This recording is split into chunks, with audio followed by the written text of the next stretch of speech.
Metal Up World, this is CJ with Metal Motivation, daily screams for living aggressively.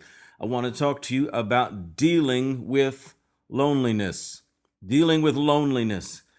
Man, there are some who choose to be alone, but there are others who have it forced upon them, whether it's a divorce, whether it's, being unemployed, or whether moving to a different location, or just going south in your life. You can end up carrying around loneliness like a bag of wet sand. It weighs you down continually. It drains your soul of all of its vitality. You are empty. You are lonely. Now, it's not just the presence of others that we need in our lives, because sometimes very lonely people are around others all the time. They go to work, they go to school, they go out. But even amongst the midst of so many people, yet these poor souls are still feeling alone.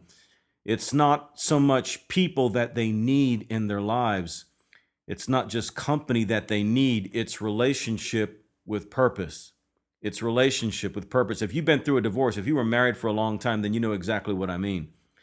If you're on your own now and you're used to having that relationship with purpose, that spouse, that girlfriend or boyfriend, those kids. See, these are not just people in your life. This is not just company. These are relationships that have purpose. It's not just the presence of others that we need in our lives. We need relationships that have purpose, because these are the things that help define our daily lives. These are the things that give us meaning. Having a bunch of random company doesn't necessarily give your life meaning. But if I wake up every day to wife and kids and these sorts of things, these are relationships with purpose. And so they give meaning. I know what I'm doing. I know who I'm with. I know who's supposed to be on my left and who's supposed to be on my right. You know what I mean? I know my place in the world. It's better defined for me when I'm surrounded by relationships that have purpose. So the cure for loneliness is not just company. It starts there, but it's about creating relationships that have purpose. And it doesn't always have to be blood relative. It doesn't always have to be marriage. It doesn't always have to be kids. It can be friendships when you begin to have these kind of relationships and give meaning to them. That's why it's important for you maybe to get hooked up with what they call affinity groups. If you're into bike riding, or you ride motorcycles, or you ski, or photography, or whatever the hell it is you do, if you were around groups that did that sort of thing, it helps to create relationships that have a greater sense of purpose. And that goes to war against that loneliness. But, I'm not about to tell you that you're going to find the cure-all for stress, anxiety, depression, or loneliness, okay? What I'm trying to get people to do is offset their pain. I don't want to see them get on medication. If they do, that's between them and their doctor. I'm not here to tell you to do or not do it. What I'm saying is that you can offset a great deal of your pain by simply what you bring in to your life. I'm a huge advocate, and I'll say in just a second, of health and fitness. I believe that will really help you with depression. I think that'll really help you with stress and anxiety. I think that will really help you with dealing with loneliness. Is it a cure-all? Hell no.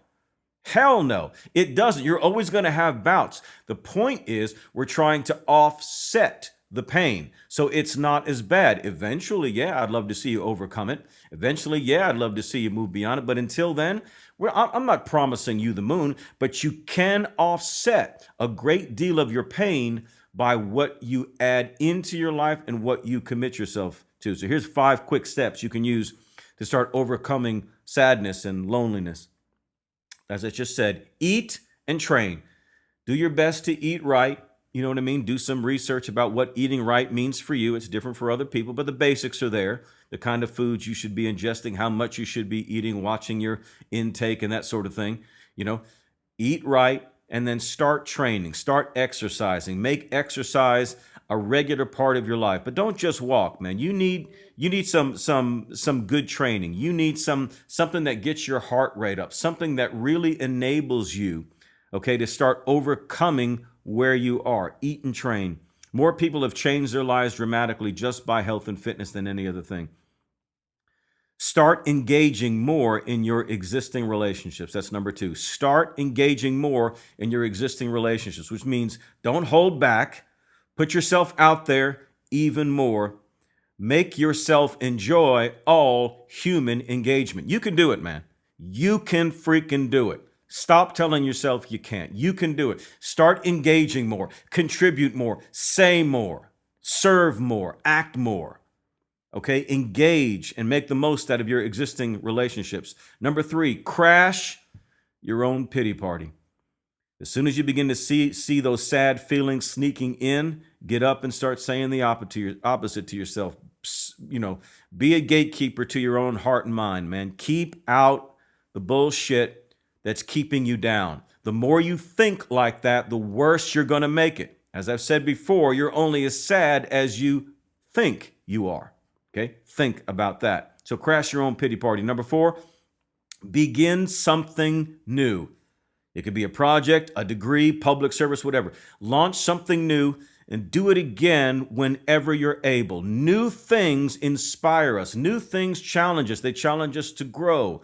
They tap into our what we think are our limitations, and they begin to propel us forward. It gets us out of the habit of routine thinking. Start something new, even if it's just reading a new book every now and again. Do something to break the routine. Begin something new. And number five, don't be afraid to invite someone else into your life. You never know who else could need someone else in their life. Nothing happens unless you do something.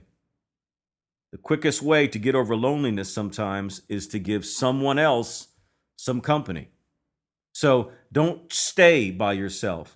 Invite someone else in. Give someone else some company. Again, these are not cure-alls for everything, okay? I'm not promising you the moon, that you're going to fix everything about your life because you eat and train and change the way you think and start engaging and do all of this. Okay, I'm not saying that, but you sure as hell will offset your pain and start to live a different life. And I hope you want that. I hope you haven't given up on yourself. This is how you deal with loneliness. Can you dig that? I hope you can. This is CJ, the Metal Motivator. And remember, in whatever you do, don't suck. Metal up.